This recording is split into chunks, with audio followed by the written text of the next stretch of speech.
So, it's January 30th and time for day 30 of our Through the Bible in 1 year. We're starting Exodus today. So you remember Joseph died, and Joseph was the Pharaoh's right-hand man. So without Joseph, things probably go downhill. So let's jump over there. We'll read about it. Israel increases greatly in Egypt. These are the names of the sons of Israel who came to Egypt with Jacob, each with his household: Reuben, Simeon, Levi, and Judah, Issachar, Zebulun, and Benjamin, Dan and Naphtali, Gad, and Asher. All the descendants of Jacob were 70 persons. Joseph was already in Egypt. Then Joseph died, and all his brothers, and all that generation. Wow.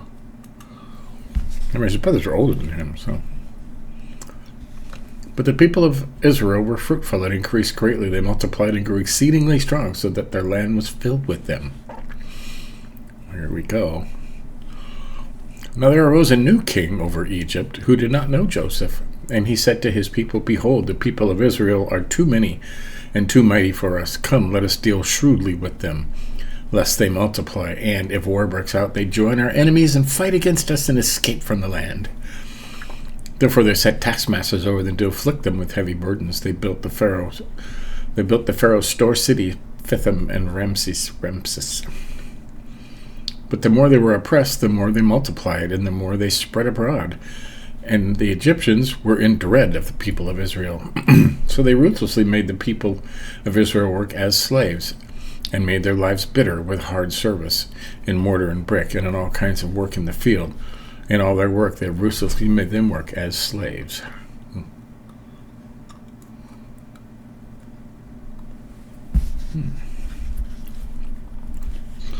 Then the king of Egypt said to the Hebrew midwives, one of whom was named Shiphrah and Puah, "When you serve as midwife to the Hebrew women and set them on the birth stool, if it is a son, you shall kill him, but if it is a daughter, she shall live."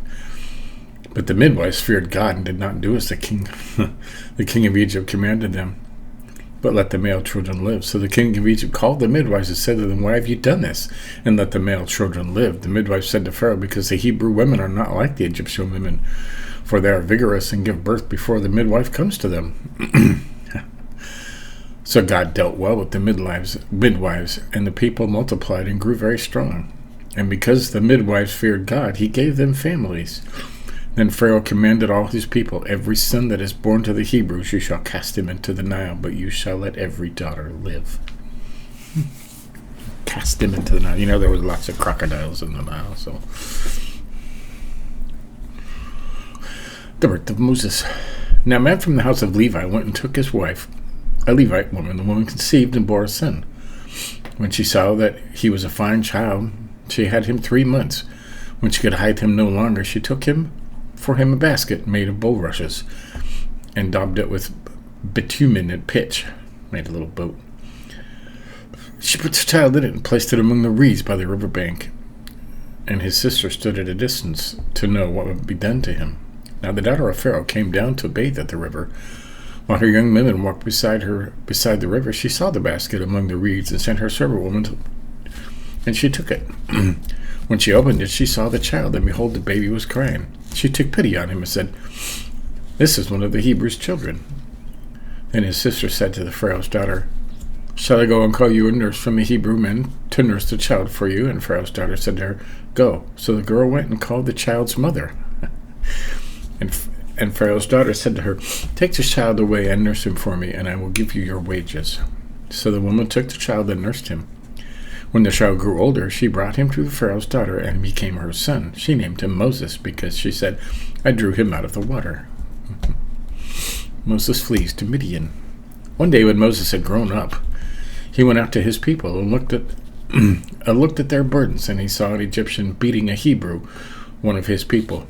He looked this way and that, and seeing no one, struck down the Egyptian and hid him in the sand. When he went out the next day, behold, 2 Hebrews were struggling together, and he said to the man in the wrong, "Why do you strike your companion?" He answered, "Who made you a prince and judge over us? Do you mean to kill us as you killed the Egyptian?" Then Moses was afraid. He thought, "Surely this thing is known." When Pharaoh heard of it, He sought to kill Moses, but Moses fled from Pharaoh and stayed in the land of Midian, and he sat down by a well. Burning bush. Now the priest of Midian had 7 daughters, and they came and drew water and filled the troughs to water their father's flock. The shepherds came and drove them away, but Moses stood up and saved them and watered their flock. When they came home to their father Reuel, he said, "How is it that you have come home so soon today?" They said, "An Egyptian delivered us out of the hand of the shepherds and even drew water for us and watered the flock." He said to his daughters, "Then where is he? Why have you left the man? Call him that he may eat bread." And Moses was content to dwell with the man and give Moses his daughter Zipporah. She gave birth to a son, and he called his name Gershom, for he said, "I have been a sojourner in a foreign land." God hears Israel's groaning. During those many days, the king of Egypt died, and the people of Israel groaned because of their slavery, and cried out for help. Their cry for rescue from slavery came up to God, and God heard their groaning, and God remembered his covenant with Abraham and Isaac and with Jacob.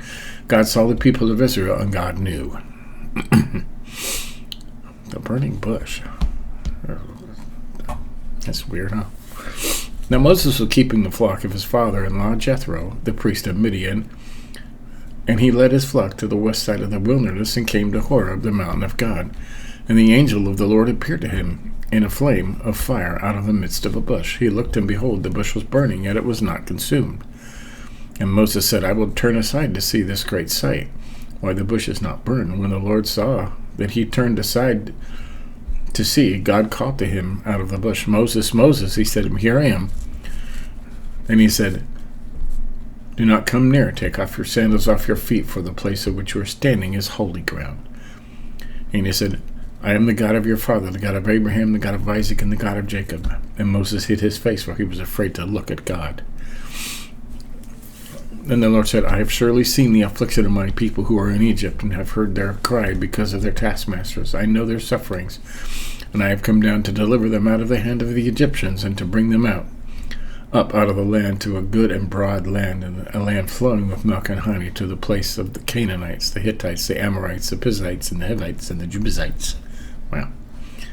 "And now, behold, the cry of the people of Israel has come to me, and I also have seen the oppression of which the Egyptians oppress them. Come, I will send you to Pharaoh, that you may bring my people, the children of Israel, out of Egypt." But Moses said to God, "Who am I that I should go to Pharaoh and bring the children of Israel out of Egypt?" He said, "But I will be with you, and this shall be a sign for you, that I have sent you. And when you have brought the people out of Egypt, you shall serve God on this mountain." Then Moses said to God, "If I come to the people of Israel and I say to them, 'The God of your fathers has sent me to you,' and they ask me, 'What is his name?' what shall I say to them?" God said to Moses, "I am who I am." And he said, "Say this to the people of Israel, 'I am has sent me to you.'" God also said to Moses, "Say this to the people of Israel, 'The Lord, the God of your fathers, the God of Abraham, the God of Isaac, the God of Jacob, has sent me to you. This is my name forever, and thus I am to be remembered throughout all generations. Go and gather the elders of Israel together and say to them, 'The Lord, the God of your fathers, the God of Abraham, the Isaac, and Jacob, has appeared to me, saying, I have observed you and what has been done to you in Egypt, and I promise that I will bring you up out of the affliction of Egypt to the land of the Canaanites, the Hittites, the Amorites, the Perizzites, the Hivites, and the Jebusites, a land flowing with milk and honey. And they will listen to your voice, and you and the elders of Israel shall go to the king of Egypt and say to him, 'The Lord, the God of the Hebrews, has met with us. And now please let us go 3 days' journey into the wilderness, that we may sacrifice to the Lord our God. But I know that the king of Egypt will not let you go unless compelled by a mighty hand. So I will stretch out my hand and strike Egypt with all the wonders that I will do in it.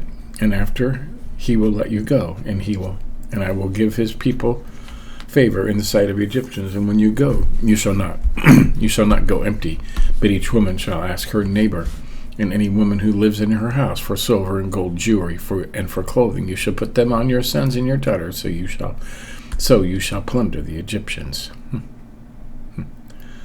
Well, it says it different in here, doesn't it? Okay. I always thought the burning bush was after they had escaped.